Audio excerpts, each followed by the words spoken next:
오늘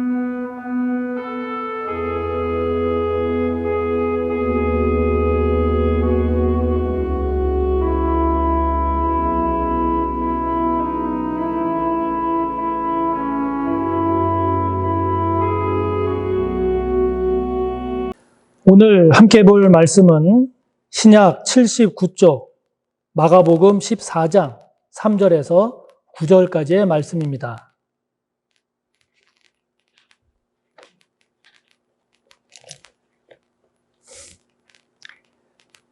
마가복음 14장 3절에서 9절까지의 말씀 봉독하겠습니다. 예수께서 베다니 나병 환자 시몬의 집에서 식사하실 때에 한 여자가 매우 값진 향유 곧 순전한 나드 한 옥합을 가지고 와서 그 옥합을 깨뜨려 예수의 머리에 부으니 어떤 사람들이 화를 내어 서로 말하되 어찌하여 이 향유를 허비하는가? 이 향유를 300데나리온 이상에 팔아 가난한 자들에게 줄 수 있었겠도다 하며 그 여자를 책망하는지라. 예수께서 이르시되 가만두라. 너희가 어찌하여 그를 괴롭게 하느냐? 그가 내게 좋은 일을 하였느니라. 가난한 자들은 항상 너희와 함께 있으니 아무 때라도 원하는 대로 도울 수 있거니와 나는 너희와 항상 함께 있지 아니하리라. 그는 힘을 다하여 내 몸에 향유를 부어 내 장례를 미리 준비하였느니라. 내가 진실로 너희에게 이르노니 온 천하에 어디서든지 복음이 전파되는 곳에는 이 여자가 행한 일도 말하여 그를 기억하리라 하시니라. 아멘.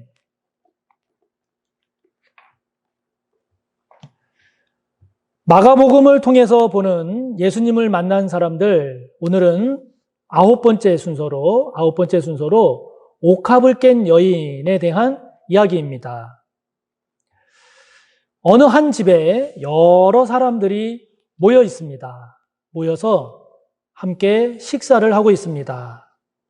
그런데 그 중에 어떤 한 여인이 가만히 일어나더니 옥으로 만든 병 하나를 들고 어느 남자에게로 다가갑니다. 주위 사람들의 시선이 그 여인과 그 남자에게로 쏠립니다. 이윽고 그 여인은 놀랍게도 그 옥으로 만든 병, 옥합을 깨뜨립니다. 깨뜨려서 그 옥합 안에 들어있던 액체 향유를 그 남자 머리 위에 붓습니다. 부어진 액체 그 향유는 그 남자의 머리카락을 타고 위로부터 흘러내려갑니다. 순식간에 온 집안이 아주 고급스러운 향기로 가득하게 됩니다. 영화의 한 장면과도 같은 이 모습은 예수님께서 베다니 나병 환자 시몬의 집에서 식사하실 때에 일어난 일입니다. 베다니는 예루살렘에서 3km 동쪽 감람산 중턱에 위치한 마을입니다. 본문에 나오는 나병 환자 시몬, 그럴 때 나병 환자는 당시 사회로부터 아주 완벽하게 철저하게 격리가 되어서 생활해야 하는 부정한 사람으로 취급이 되었기 때문에 본문에 나병 환자 시몬 이럴 때에 나병 환자 시몬은 이 당시에는 환자가 아닌 거죠. 아마도 그 전에 예수님으로부터 나병을 치유받은 그런 사람으로 보입니다. 그리고 요한복음에서는 여인의 이름이 마리아로 소개가 되고는 있습니다만은 본문 속의 여인이 마리아냐 하는 것에 대해서는 논란이 있기도 합니다. 오늘 본문에 옥합이 나오죠. 옥합으로 번역된 헬라어 원어는 알라바스트론입니다. 그런데 이 말은 알라바스터로 만든 병 이런 뜻인데요. 알라바스터라고 하는 것은 대리석과 비슷한 광물입니다. 이거는 굉장히 부드럽고 반투명한 물질인데 이 재료로 만든 병들은 당시에 값비싼 기름이나 향유를 넣어두기 위해서 사용되었습니다. 그런 병에 순전한 나드 한 근, 요한복음 12장 3절을 보면 한 근이라고 나오는데요. 약 450g입니다. 450g이니까 꽤 많은 양이죠. 이 나드 한 근, 그것도 순전한, 오늘 본문 3절에 보면 순전한이 나오는데 이 순전한이라는 헬라어 피스티코스라고 하는 이 단어는 진정한, 오염된 것이 없는 이런 뜻입니다. 당시 유대 사회에서는 어떤 향유에는 포도주를 섞어서 파는 일도 종종 있었기 때문에 지금 이 여인이 예수님께 부은 이 향유가 순전하다라고 하는 것은 그만큼 그런 오물이 없는, 불순물이 없는 진짜 순수하고도 완전히 정제된 아주 고급스러운 그런 향유였음을 말하죠. 나드 한 옥합이라고 그랬습니다. 이 나드는 나르도스 타키스 자타만시라고 하는 그 향나무의 일종인데요.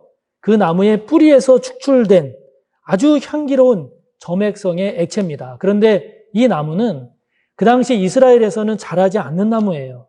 저 멀리 히말라야 산맥이나 인도에서 자라는 나무이기 때문에 이 물질은 수입을 해야 사용할 수 있었습니다. 그러니까 비쌌죠.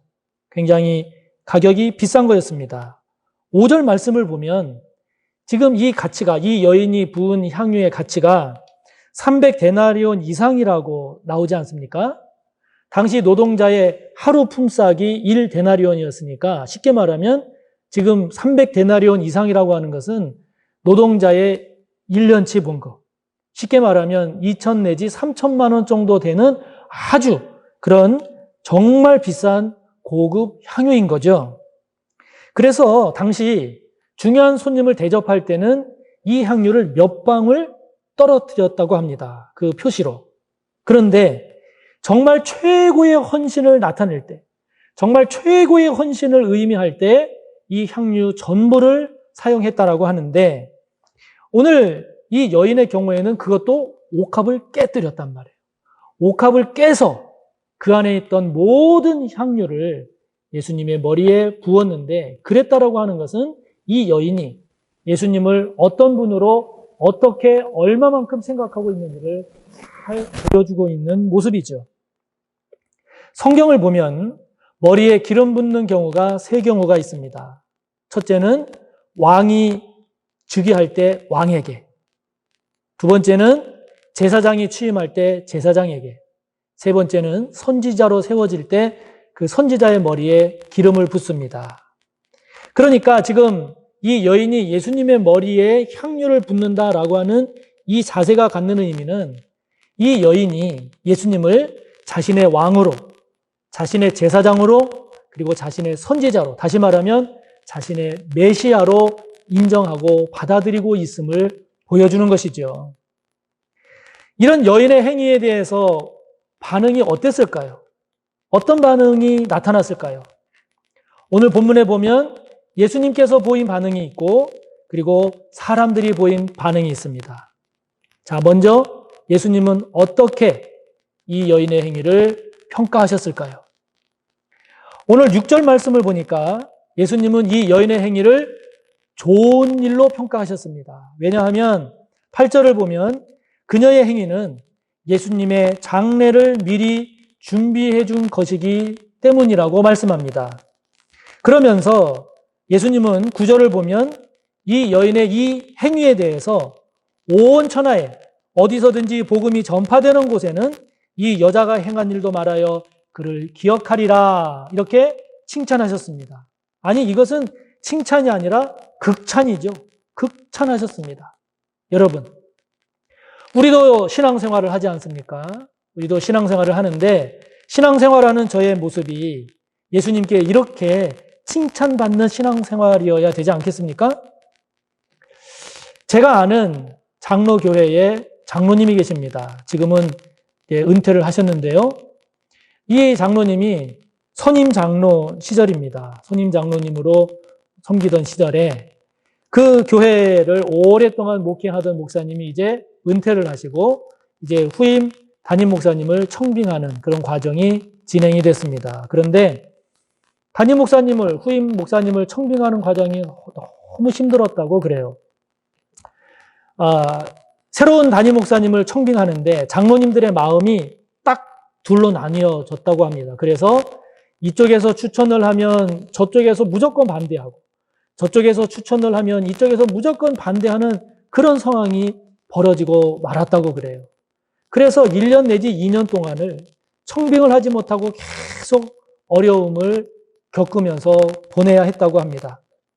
이 장로님이 선임 장로로서 너무 마음이 아프고 무거웠습니다. 어떻게 해야 되나, 어떻게 해야 되나.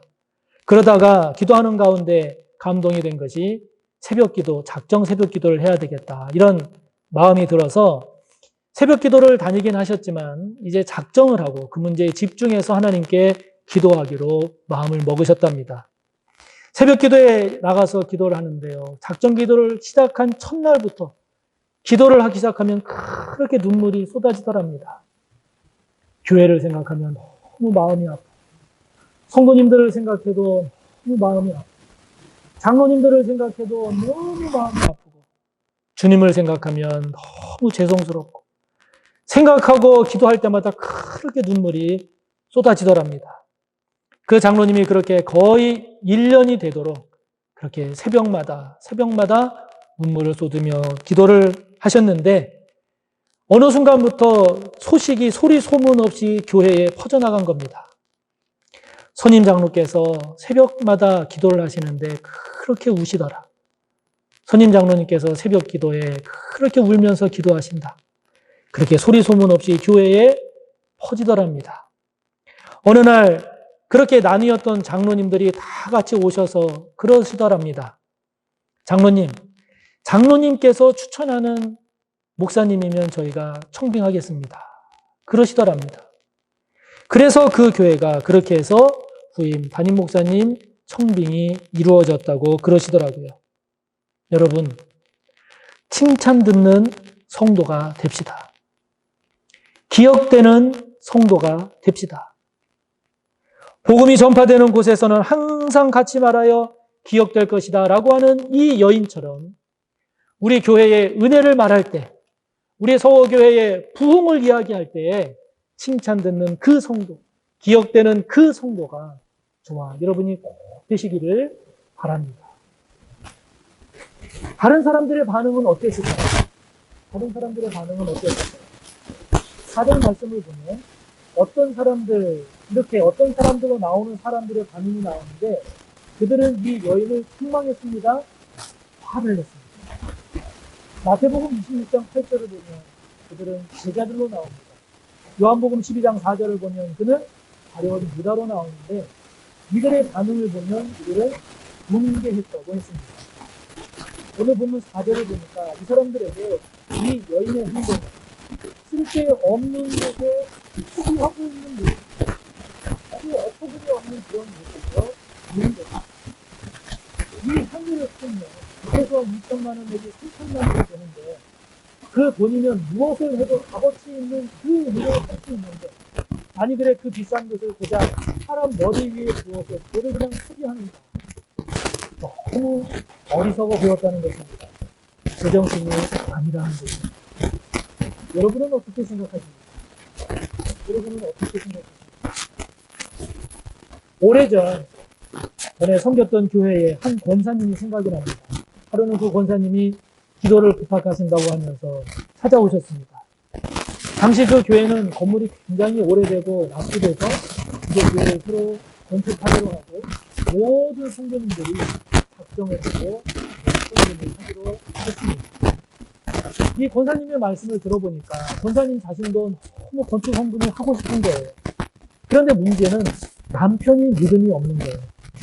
그래서 남편에게 건축 헌금에 대해서 이야기를 하면 남편 본인은 물론이고 틀림없이 권사님 자신도 건축 헌금을 할 수 없을 것이 분명해야 되더랍니다. 그런데 이 권사님은 너무 건축 헌금을 하고 싶어요. 그래서 고민을 하시다가 안 하면 도저히 안 될 것 같아서 남편 몰래 5천만 원, 그 당시 5천만 원이면 꽤 큰 돈입니다. 5천만 원을 헌금하셨답니다. 그러면서 남편과의 관계가 어려운 것, 아무런 문제 넘어갈 수 있도록 기도해 주세요. 그렇게 기도 부탁을 하신 거죠. 여러분, 그 권사님의 남편의 눈에는 이 권사님이 어떻게 보였을까요? 정신없는 걸로 보이는 거죠. 어리석은 걸로 보이는 거죠. 그 돈이면 애들 교육도 시킬 수 있고 차도 살 수 있고 뭣도 할 수 있고 뭣도 할 수 있는데 아니 그걸 그냥 교회에 바쳐? 정신없다는 거죠. 여러분은 어떻게 생각하십니까? 이 시점에서 우리가 질문해봐야 할 것이 있습니다. 질문할 것이 있습니다. 그것은 이 여인은 왜 이런 행위를 했을까입니다. 여인이 이런 행위를 한 이유가 무엇일까입니다. 보통 사람의 눈으로 보면 무리라고 여겨질, 정말 비합리적이라고 여겨질 이런 행위를 이 여인은 왜 한 것일까 하는 것이죠. 만일 그 이유가 이 여인을 비난했던 그런 사람들의 상식이나 합리적인 이유보다도 더 옳고 더 위대한 이유가 있다라고 하면 그러면 여러분, 우리는 우리의 생각을 바꿔야 하지 않겠습니까? 바꿔야 하지 않겠습니까? 상식적인 사람들, 계산기로 계산하면서 사는 그런 사람들 눈에는 어리석고 비난받을 만한 그런 모습으로 보인다 할지라도 그것보다도 더 옳고 더 위대한 어떤 이유가 있다라고 한다면 아, 그렇구나. 나도 그래야지.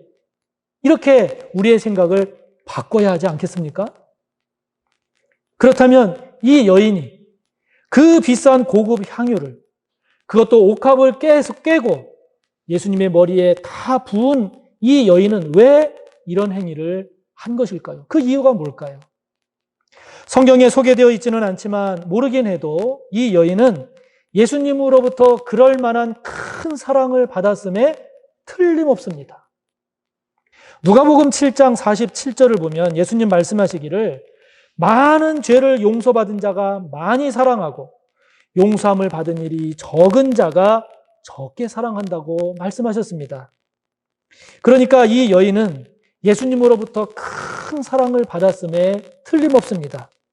그것이 무엇인지 구체적으로는 모릅니다. 그러나 자신의 모든 것을 다 드려도 전혀 아깝지 않은, 아니 있으면 더 드리고 싶은 그럴 만큼 큰 은혜와 사랑을 주님으로부터 받은 것이 틀림없습니다. 그것이 조금 이해가 되는 것은 제가 지금은 거의 가지 못하고 있지만 예전에 제가 가끔 가던 기도원이 있습니다. 그 기도원이 예전에는 지금 그 자리가 아니라 이제 다른 데였는데 지금 자리로 옮겼는데요. 그 기도원의 원장님이 참 영성이 깊고 그리고 참 진실하고 사랑이 많고 겸손한 그런 원장님이세요. 그런데 그 원장님이 5년간 하루에 2끼를 금식하면서 5년간 2끼 금식 기도를 해 오셨어요. 그런데 그 5년 2끼 금식이 끝날 때 이 원장님의 마음에 땅을 보러 가라는 그런 하나님이 주시는 감동을 느꼈다고 합니다.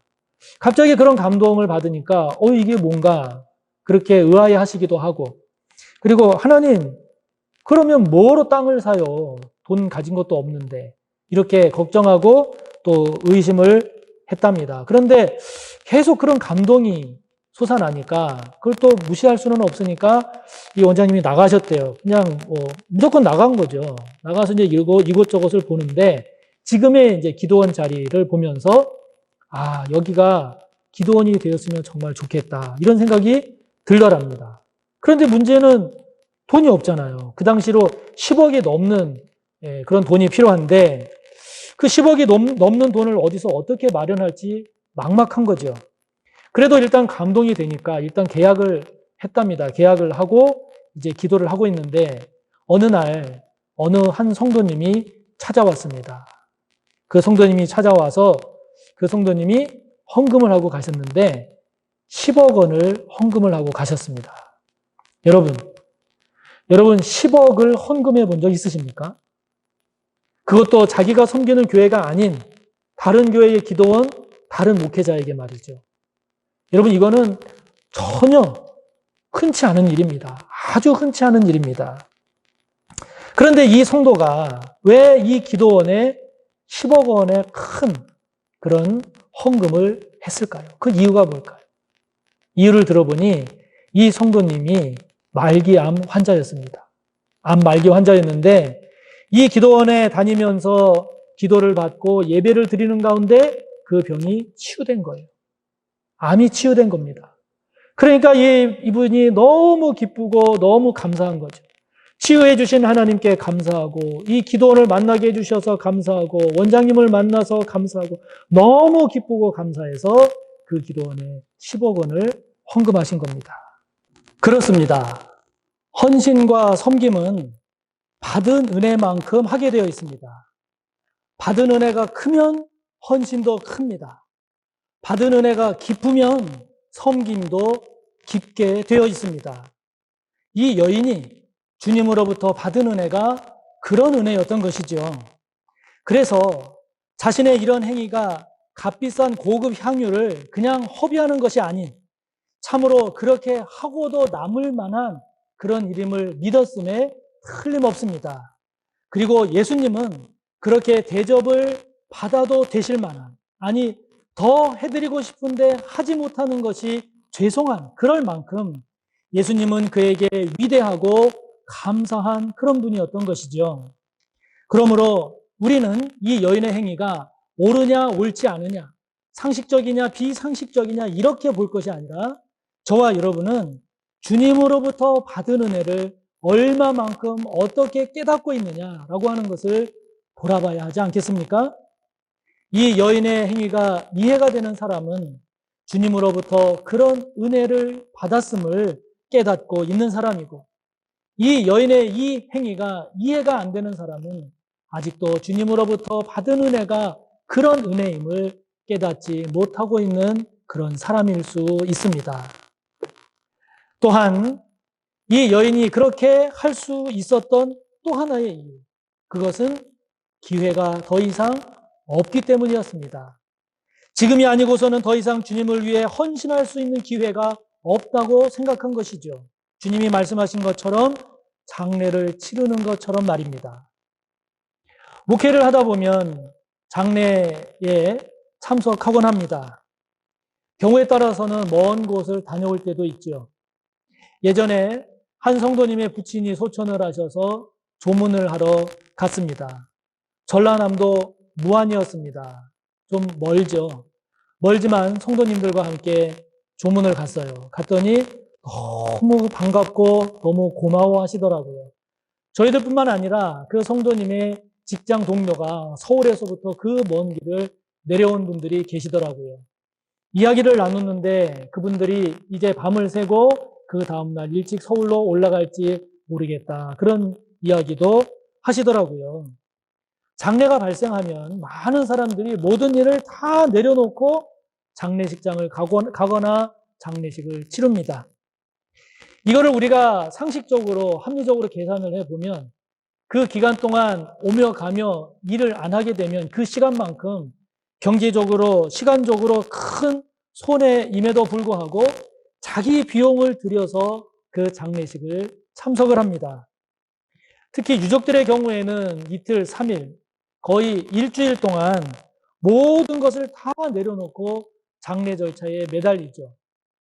그리고 특별히 고인에 대한 감사와 사랑이 깊으면 깊을수록 그 장례에 모든 것을 쏟아붓곤 합니다.